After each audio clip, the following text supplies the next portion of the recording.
There we go. I don't know why this software hates me, but for some reason, every time I start it these days, it changes my microphone. I don't know why. It's weird. Anyway, welcome to RC Video Reviews. I'm going to show you today a field charging box that I came up with. And the reason that I did this, because you guys know I have the big box, right? And it's an awesome box, and I love that box. But the problem I have with it is for helicopters, it's not that great. It doesn't have quite enough power to charge these big batteries.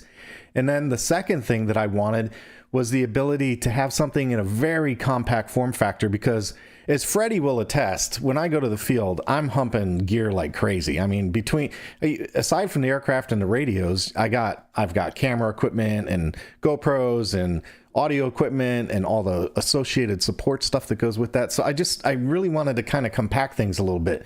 So I'm going to cover some of my objectives with this build and talk to you a little bit about what I was after first. And then I figure once you understand that, you'll understand, okay, what's behind this box. So my requirements, number one, we have AC power at my field. So I wanted a system that could utilize AC power, which is what my other box does as well. This would easily use DC power as well, because the charger is an AC DC charger. It does both. Okay, but my requirement was AC power. The other big requirement, like the big elephant in the room, was I wanted to be able to charge two 6S5000s at 5 amps. That's basically 1C. I wanted this thing to be able to easily do that without timing out. And that's one of the problems I have on my other box. I can actually do it, but I can't get 1C reliably. Like, it seems like the voltage boost from 12 to 24 at 5 amps times 2 is a little too much for my power supply. So what ends up happening is I get a voltage input too low, and I think that's due to the voltage boost going from 12 to 24. And I don't think the chargers like that very much at a sustained 5 amps. So I keep getting these timeouts. So that was the other big thing, is I wanted to reliably be able to charge two 5-cell or 6-cell 5000s at 5 amps or 1C reliably. The other big thing for me is I wanted it self-contained, and I did look at some of the commercial options out there, believe it or not, and they're beautiful. You know, some of the stuff that's out there on the market is awesome, but they're not necessarily self-contained. Some are, some aren't, but it's very hard to find a box that does both the hardware and the batteries. So I wanted my batteries and the hardware to be able to be included in the solution. And those were my requirements. That's what I worked off of. As far as the wish list goes, compact. I wanted it to be very compact, cheap, easy to assemble. I've done the big box, I've done the full fancy thing, but I thought some of you guys might be interested in a very small, elegant solution that's cheap and easy to do too. So if you want to do the big box, of course, I've got videos out there on that. But if you're interested in a very small form factor that's cheap and easy, this is your answer. And then I wanted it to be lightweight and minimal parts that are also easily interchangeable. Those are the big things that I was after. And that's how I came up with this solution. Just so you know, I have all the links for everything you're going to see here except the Velcro. You can find the Velcro on your own, but I have links for the parts. The 3D printed parts are on Thingiverse, and they are on... they're in the description. They're on Thingiverse, so if you want to download them, you can. I've got this exact toolbox in the description. I've got the wiring loom on the side is in Thingiverse, and the bracket up here on top is also on Thingiverse.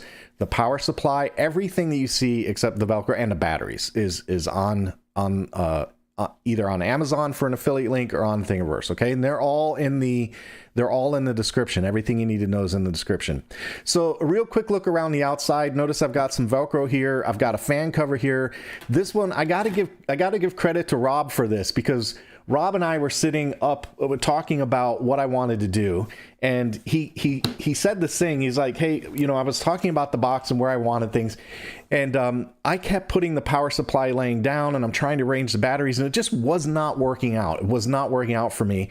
And Rob said, well, what would happen if you stuck the charger or the power supply up on its side like this? And I thought, oh, that's genius, because now I don't have to also install a fan. All I have to do, I was gonna have to cut holes anyway. So instead of installing a fan, I'm simply lined up the power supply so that the power supply's fan becomes the fan, and I just simply put a grate in front of it. And then this side over here is the ingress. So this is the cold air intake, and there's a big square hole underneath there, a big square hole. And I just printed this 3D part so I could have a nice louvered look to it, and it looks finished. And then on the side here, I've got a bracket. This bracket is designed to hold the charger, and I'll show you this in just a minute, but this is designed to keep the charger from sliding off the back of the box. And then I've got a little wire loom out the side. That's it. So nice and compact. It met that goal of being compact. And you also notice I've got some grip tape up top. That's to keep the batteries from just sliding around. It kind of helps them, you know, keeps things from sliding around. I've got Velcro here for the balance boards and a little bit of Velcro here for the charger. That way, if I need to, I can open up the lid. I just hold on to the batteries and open up the lid, and I can get in there if I need to. So that was it. That's the outside. That's the tour of the outside. Nothing on the back, nothing on this side. All right, that's that. All right, let's take it apart, and I'll show you really what I was after here. So here's a 6L5000 for a Tron, right? That's the battery tray for my Tron. So I can have one battery in the Tron and this one. So that gives me one helicopter, 2 flights, right? One battery in the Tron and then this one in the case. And then this one is a Kraken tray. Now this is only a 6S. However, the Tron 7 tray is also this long. So when I put the 12S pack in there, it'll fit just like that right there. And I can actually carry 2 12S packs in there. That's 1, that's 2. So I could do that easily in this solution. So this is a Kraken 6L5000. That's for the Kraken. And then there is another Kraken with a 6L5000. I have not built the Tron 7 battery trays yet, but when I do, I already measured, they will fit just fine right there. The Tron battery trays will fit perfectly in there, and I already know that the 6S 5000 will fit on there. So everything's good there. And then I've got my charger. This is the M6 DAC by Toolkit RC. Now I put links. Now I want to tell you about, hold on, before you go out and hit Amazon, let me tell you a couple things real quick. You don't have to use this. I only use this because I had it, and I had it. This is a review sample that I got from Toolkit RC, and notice this one's also AC power. If I were buying from scratch, I probably wouldn't use this. I'd probably use the M6D because it doesn't have AC power, and for a field charger, you don't need it. So the M6D is actually smaller and has pretty much the same specs in terms of power output. I only use this one because I had it in my hands. And the other thing I want to warn you about, don't buy this if you want this one, say you want to use it at home on the desk as well. Don't buy this on Amazon. Use the link that I put in the description. You can find it cheaper at Race Day Quads and a couple of other places. The Amazon version of this is like 20 bucks too expensive. So don't buy it there. Buy it at Race Day Quads. And the M6D, I put a link for that in the description as well. That one is fairly priced on Amazon. So if you want to get it there, you can. There's a link in the description. The balance boards are right here, and you can use these they're also in the description. And that's so you can, I'll show you why I use these in just a minute. So again, the only reason I use this one with the AC, only one reason, is because I already had it. I might actually go back and get that M6D and just use that. I actually gave away an M6D. Now I'm kicking myself. I wish I would have kept it. It would have been perfect for this, but this one's got AC, and that's what that's for. But it's also a DC, and with DC, you get 700 watts on DC on this one. Okay, and then the last thing in the box is just the cable, and that lays in this little slot. I need to finish this slot off. I'll probably figure out, I'll get some rubber trim on there or something, but I'll figure something out. But anyway, that's it. And then as far as the power supply goes, just Velcro. So real easy to put you know, if you needed to change it, you can do that very easy. It's just a Velcro attachment. I have a strip here that holds it up against the front, and I've got a strip on the bottom that holds it there. And notice I've got some of that rubber tape down here to keep the power or the charger from bebopping around inside the case.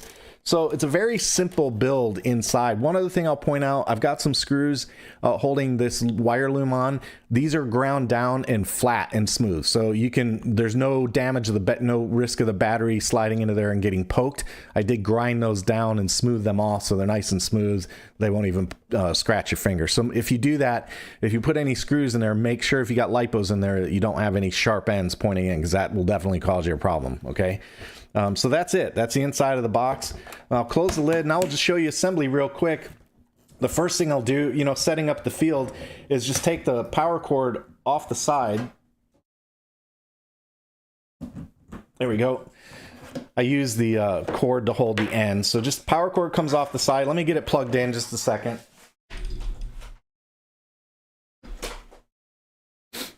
Okay, so now the power supply is fired off, and all we do now is I've got the charger that's just going to sit up here and connect to that little Velcro strip right there. Remember, I told you a little earlier I did Velcro, so if I needed to get into the lid, I could. Oh, and speaking of the devil, I forgot to show you guys something really cool. Let me do that. This is exactly why I did it. How about that? One other little trick I wanted to show you guys. I came up with this. I was sitting there and I wanted to have some a place to put a spare electronics, like a battery checker, maybe a couple of adapters, who knows. And I was really struggling with where to do that. So I took a Dremel and I hogged out some webbing. And then what I did, because it really looked ratty and it didn't give a very flat surface because this lid is textured. So just a little trick in your own building, if you need to do something like this, is that I took epoxy and I just mixed up epoxy in the tray. I mixed it right here in this opening and then just poured kept putting epoxy until I got this nice flat surface. And the reason I did that is because now I got a Velcro place that lets me hold little devices if I need. So they'll keep them nice and tidy inside. So that's one other thing that I forgot to show you when I was showing the inside, but that is a cool little trick and it worked out fantastic because now I've got a very tidy place for my MC8 cell checker. And then also one other thing I'll point out around the outside, the reason I have the Velcro on the front is so I can connect that guy just like that. I can put that little guy right on there, and that way when I'm using the box at the field, it's out of the box, out of the inside. So there we go. Box is closed now. And notice this thing stayed put, didn't go anywhere, and that little backstop is what helps keep it from sliding, or if you plug something in, you're not going to push it off the back. All right, and then the last thing to do to kind of get the setup going is take the DC plug, the XT60, and plug that in, and there we go, we're up and running. And then from there, you guys know the rest of the deal, right? The battery goes up here on this rubber tape, just like that. The 6S gets plugged in, and we're plugged in there, we're plugged in here. I'm gonna plug in both of them and run it at a charge rate, just so you guys can see that it actually does the work. The charger, by the way, specs on the charger, if you're interested in that kind of thing, it is a 24 volt, 15 amp, 360 watt power supply that I got on Amazon for 25 bucks. Link for that is also in the description. So if you guys want to get one of those, you can. Oh, let's make sure we don't plug that in the wrong way, John. That would be bad. All right, there we go. And there we go. And I'm just going to run the charge real quick so you guys can see it run. Give me a second so I can see what I'm doing here. And I actually set the charge rate at 7.2 because that should peak out the power supply. So there we go. I'm up and running with the charge. I've got two 6L5000s running at 7.2 amps, and it'll finish them all the way up to 4.2, no problem. I've already done the test, so I know it works. So there we go. Simple. I mean, the video right now, we're 12 minutes into the video. And after giving you my Blackboard wish list and talking about requirements and giving you the tour, we're 12 minutes in and I already have batteries set up, and I've been babbling the whole time.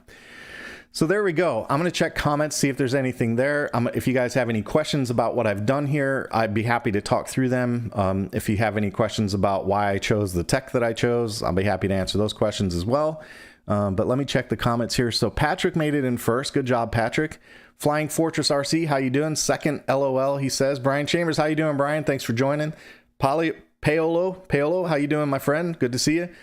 Freddie says, Mo power. That's right, man. You got to have the power to charge these heli packs. I'll talk about the 12S in just a minute.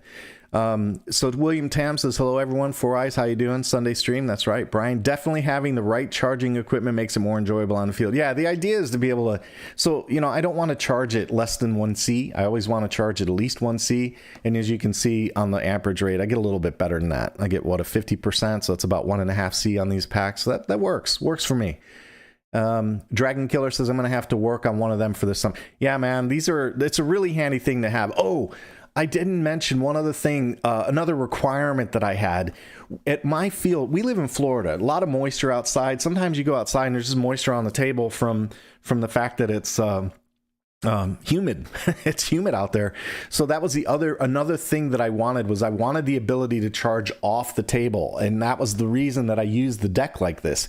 So I can tell you guys, if there's no moisture on the ground, this easily works sitting on the table as well. So I can just push the box back, put the charger on the table, and that's fine too. That works as well. But I did it this way because I wanted the ability to make sure I wasn't, I didn't have any moisture anywhere. That's not great, especially at these voltages. So that was another thing that I had in mind when I built this box. So let me talk a little bit about cost, just to give you an idea of what's going on in terms of cost. The box was about $10 at Lowe's. All the links are in the description. I'm not going to keep saying that, but all the hardware is in the description. So the toolbox, about 10 bucks. The charger, you can use whatever charger makes you happy. I use this one. It works for me. It fit in the box. You know, everything just seemed to work out. So this one's good. It had the power capabilities I wanted at 700 watts. So just make sure you do your math and understand, you know, that your charger meets your needs. That's all you got to be able to do. Is remember the formula: volts times amps equals watts. So you got to decide what charge rate you need. That'll tell you what your wattage demands are, and you can go from there. Okay. So this one worked for me. I put the link for these guys in there. This charger, it was a sponsored thing, but if you wanted to buy like an M6D, which is the one I would choose if I were building this literally without any equipment, I would choose that M6D. That one's about 75 bucks.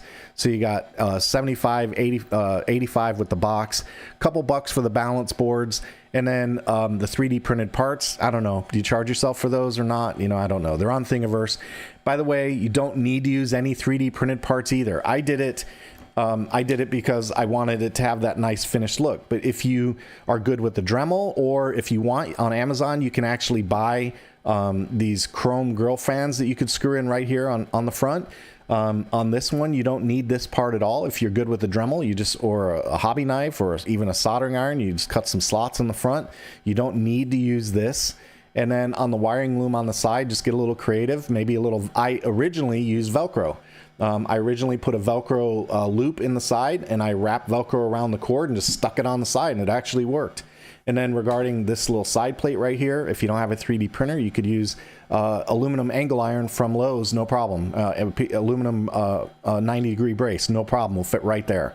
And that will work perfectly. So if you don't have a 3D printer, you don't have to have one to make this box. Those are the only 3D parts on the entire box. So anyway, 85 if I used an M6D with the box, a few dollars for the charger. Oh, the power supply was another 25 bucks. So 110. So I got about 110 bucks, and you need a cord. That's a few dollars too. We'll call another 5 bucks. So, you know, 110, 115 bucks, and you got a pretty competent field charging box, and it looks decent. It doesn't look like a hack, you know, it looks like it's, you know, it's purpose built, looks nice and tidy, and it's effective. It's going to do the job. Very low budget, very easy to build. I built this basically in a night. Oh, and one other quick little thing regarding how I did the front piece, the louvers, that's JB Weld.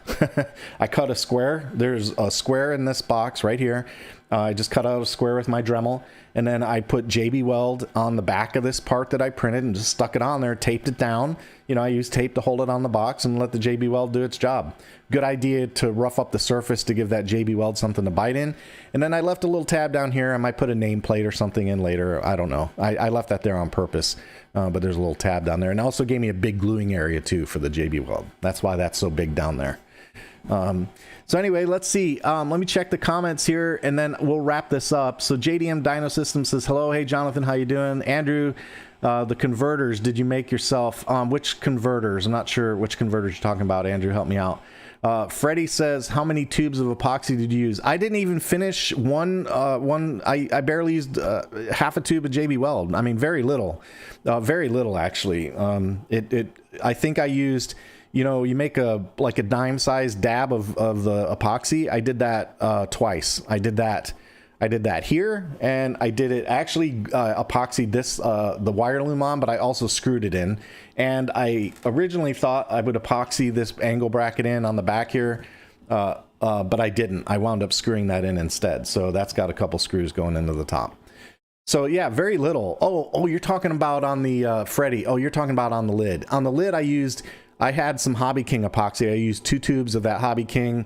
I don't know how big those things are, but hold on. It's this stuff. Yeah. I don't know what that says. 30 something, but it was these. They were tubes this big. It came in a syringe. So that's what this was. That was the epoxy. And there's the JB Weld from the build. So it wasn't too much epoxy, Fred. It was 2 tubes. Not a lot. Let's see. David Knutz made it. How you doing, David? Glad you can make it. Jonathan says, build a new setup now. Just waiting for some part. Yeah, I know Jonathan's in the process of building his box too. He's got a what looks like a Pelican case, and he's building one. He's got a laser cutter, and he can do a nice deck and all kinds of cool stuff. I'm looking forward to Jonathan's build. I think that'll be good.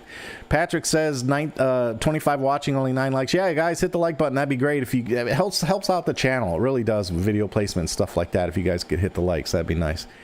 Let's see. David says you could just use a drill to make ventilation. Yeah, exactly, David. That's right. You can use a drill, you can use a knife, you can use a soldering iron, you can do whatever you want. I kind of like goofing around with 3D printers, and I actually had these fan covers from a prior build, so I didn't even have to edit these. And this is so simple, it's just a square thing. But I put the parts out there, so if you want them, you got them. But yes, you don't even have to do this. You can use parts. Just be creative. Go out on Amazon and look around, see what you can find. I used a fan cover that I already had, but yeah, you could absolutely just use a drill. And if you want to be neat about it, just make a pattern on paper or something and transfer it with a punch onto the plastic and use your drill for that, and it'll work perfectly. You're absolutely right about that. The XT60 to XT90. Okay, so Andrew wants to know the converters. Oh, I made the converters. Let me tell you something about. We'll talk about it. That's a good point. We'll talk about that in just a minute.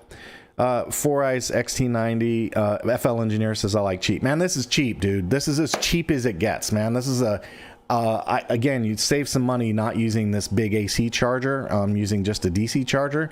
But yeah, this is dirt cheap, and it looks pretty cool. I mean, I think it's very effective, and you can see we're still charging. Both of them are still going at 7.2 amps. We're just cruising right along, no problem. All right, so let's talk about these adapters. I made the adapters on my own. The cool thing about this is that normally when I buy adapters on the XT60s, I normally need them for the ESCs, not the batteries. The batteries have the male end, and when on Amazon, when you buy these things, they make you buy pairs. So the cool part about making these adapters was that this side of the XT60 to XT90 is a male, which normally goes on a battery, and then this side of the XT90 is the female. When I bought these sets, I bought them for the male side with the spark arrestor built in. So I had tons of these XT60 ends, the male ends, and I had tons of the XT90 female. And I always get those mixed up. I think I have it backwards. I think you go off the brass. So if that's true, this is an XT60 female, and this would be the XT90 male, because inside the brass is the male portion, not the female portion. So anyway, yeah, I made it myself. I made a whole bunch of them in one sitting. I just took a bunch of these spares out that I had and soldered them together, and I keep them everywhere. I keep them in my drawer, my toolbox. I'll keep some in this box. They're all over the place. So yeah, no problem to make those. It was real easy to do. All right, guys. Well, hey, and then, the cell checker, that sits outside. So right there. Oh, and one other thing that I'll point out too, this charger has a USB-C charging port right there. So if I want to charge a phone or a camera, I can do that. I just need a USB-C cable to plug in there. And then the MC8 also has a USB charger. It has USB A and C. So I could use a battery as a power source, or I can use a power supply as a power source. So I still do have the ability to charge my cameras while I'm at the field, or any other, cell phone or whatever else is necessary. So that exists in this setup as well, without having a discrete power supply unit. So there you go. The air's coming out that front hole real nice. It's getting sucked in there. I can feel it right there. Very nice. Everything's working great. Got good airflow for the power supply.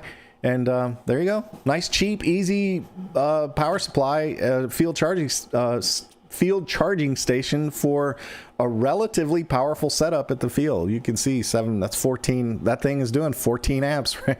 And it's a 15 amp power supply. So I got it, I'm hitting it kind of hard. The wattage, I'll show you guys the wattage real quick if you're interested in that kind of thing. Looks like 172 watts on that one, and then let's see, 172 on both. So 345. Yeah, it's a 360 watt power supply, so it's doing the job. It's right there. All right, guys. Hey, listen. Hey, hit the like button. That'd be great. I don't see any other questions, so I think it's a good time to wrap this one up. I hope you guys enjoyed the video. And, you know, if you have any questions, pop on Discord. I'd be happy to take whatever questions you have about the box. And there you go. Nice, cheap, powerful little charging box for the field. You guys will definitely see this guy in upcoming videos. And I'll have a lot of fun with this thing. I'm glad I did it. I'm glad I did it because it solved a problem. And now when I go to the field, I can charge my big helicopter batteries, no problem. Oh, hey, one other thing I forgot to mention. I told you guys I was going to talk about 12S. Let me do that real quick. Let me do that real fast. In case you're wondering about a 12S solution, the way that works is this guy is out, right? And the way a 12S solution works is you're going to have one battery on the tray with the leads here and another battery on the tray with the leads here. So if I ever have to charge the 12S using both ports on the charger, here's how that's going to work. This will simply get plugged in. The battery will get set just like this right here in the middle. So weight on both sides and one link will go here. Remember, the battery lead will be like this. Just remember that. So that's how it'll look charging at 12S, right? One battery here, one battery like that, and then the other set of leads comes right here. So one here, one there, and I can charge 12S, just lay it right across the box like that. No problem, it'll charge. So I did think about that as well. You know, when you're doing a 12S setup, you couldn't, you need both the leads to have access to the, you know, the terminals. So that's the way that's going to work on 12S. All right, guys, that's it. If you wouldn't mind hitting the like button on the way out, I'd appreciate it. I thank you for joining me on Sunday afternoon to check out my field charging box for the helicopters. That's all I've got for today. Take it easy.